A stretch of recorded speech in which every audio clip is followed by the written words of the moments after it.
In this episode of The Leadersmith, we're going to try to unpack what we can learn from Donald Trump, the businessman. Stay tuned.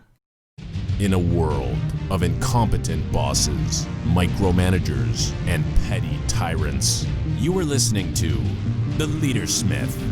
Now, here is your host, Darren Gerdes. So in episode 32, I talked about reading, and I was encouraging my listeners to read more and give you some strategies of how to read. In episode 35, last Friday, I was talking about, here are some, if you're not going to read, at least watch these business shows so that you can grow and learn more, gain some business acumen. And I talked about two dozen business shows, including Shark Tank and The Profit and The Apprentice. And just for the sake of time, I could not go into what I'm going to go into in this episode, which is how The Apprentice got started. It's hard to remember, but if we roll back the clock about 5 or 6 years, Donald Trump wasn't a political figure. He was a businessman. He was a role model. People used him as an example. He was featured on episodes like The Simpsons as a businessman or what, right? I mean, the political Donald Trump is not the same thing as the businessman Donald Trump. We want to take a step back and just think through that. So this is not a political pitch. Regardless of your sentiments about Donald Trump, good, bad, or ugly, just set that aside and think about how he functioned as a businessman.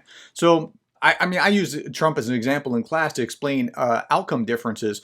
Outcome differences always exist. As long as people have liberty, different people are going to, no, we're not going to all end in exactly the same space because different people are going to do different things. So I'd say, like, let's say we, just a thought experiment, we redistributed all the wealth there was in the world and gave everybody exactly everything. So now we all have $100,000, just using round numbers, let's say.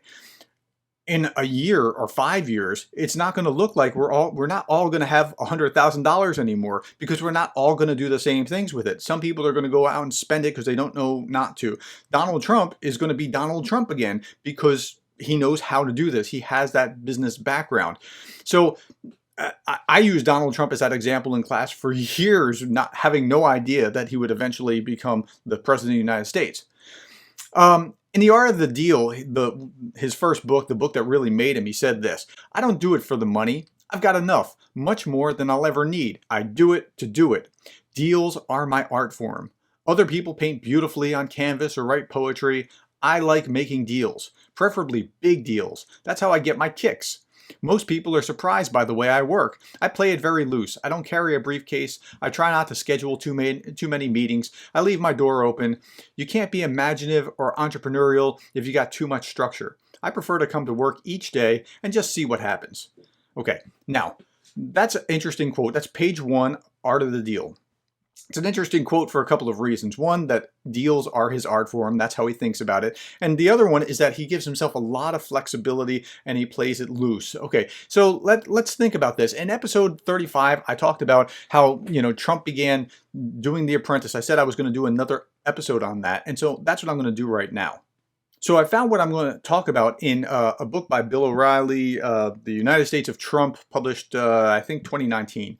And he talked about the backstory to The Apprentice. It's fairly straightforward. So Mark Burnett is the producer of The Apprentice. And Mark Burnett made his chops on Survivor. And Survivor lasted for a long time. Everybody knows the show Survivor. But he was looking for another TV show kind of like Survivor, and he was taking the Survivor idea and he kind of applied it to the business realm. And that's where we got The Apprentice. People are voted off every week and they have to go through these tasks, but it was in a corporate business kind of setting rather than something like, on an island somewhere deserted, trying to find food. So Trump would be, now I'm quoting, Trump would be the rich mogul who decides who gets kicked off the corporate island each week. It was Survivor with nice grooming. And it immediately appealed to the businessman Trump because he knew the following things. 1, he was the sole star, and the plot lines would always feature him as superhero in business, a strong, successful guy who rules his domain, right? That's the image that Trump's always trying to project, and he's been doing that for pretty much his whole entire adult life. 2, his company would receive 50% of the profit with no investment on his part other than the time. In fact, it appears that his overall compensation for The Apprentice clocked in at north of $200 million. $200 million! So Trump is making $200 million for just basically showing up and ad-libbing. 3, Survivor had been huge, and Mark Burnett was hot in Hollywood, and so he was going with a fast horse, and he knew it. The Trump Tower would be the primary set for a nice fee, so he's getting to promote himself and his properties. This is a win-win-win-win-win situation. Next, his actual work time was short. He shows up, ad-libs most of the dialogue, and leaves. And that's what I want to focus on, because his risk reward was amazing. He did very little effort, but he got huge reward because he just struck a good deal. And I want you to think in this way. Next, his other properties and overall brand are featured on the program on a regular basis, giving him sensational marketing opportunities at no cost. And that's before the $200 million. That's extra free marketing in a TV show that people are watching because they want to watch it. Next, he's seen worldwide as very powerful, the ultimate successful guy in America. And so O'Reilly concludes, for Donald Trump, the Apprentice was the best deal he ever made, and the smart money knows it set him up for a presidential run. I think that's right. I think it did set him up for a presidential run. And, this was just such a smart way of doing it. But it all came down to thinking efficiently about the deal. Now, that brings us back to the art of the deal. Remember, very little risk. I mean, he shows up, ad-libs a little bit. The set is all his properties, and he's getting compensated. He's getting half of the proceeds for doing very little.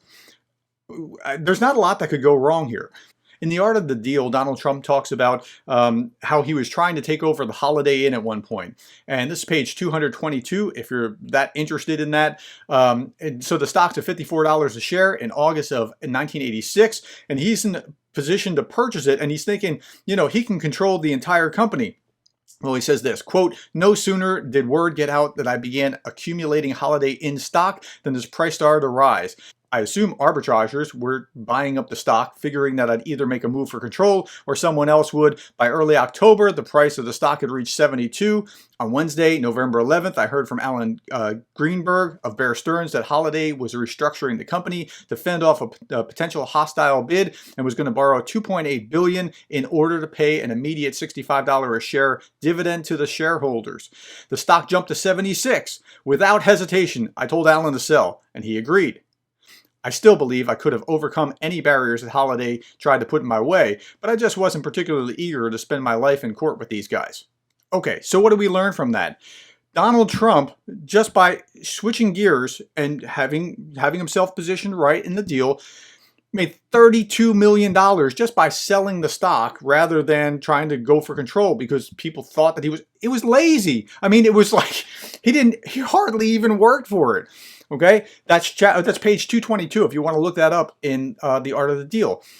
You also want to read chapter 12 in The Art of the Deal on the Woolman Rink. I'm not going to belabor the book. I'm not trying to sell you on reading that book, but I want you to think about the efficiency. If you can have a low cost, high reward scenario, do that deal every time. Peter Drucker said this, efficiency is doing things right, effectiveness is doing the right things. And he also said efficiency is doing better what is already being done. Okay, so that's great, but I like this quote even better, and this is the quotation for contemplation for today. Efficiency is intelligent laziness.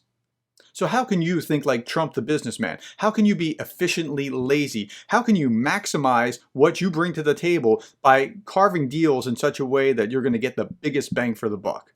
Think about that, and you'll be the kind of leader that can do great things. Talk to you later.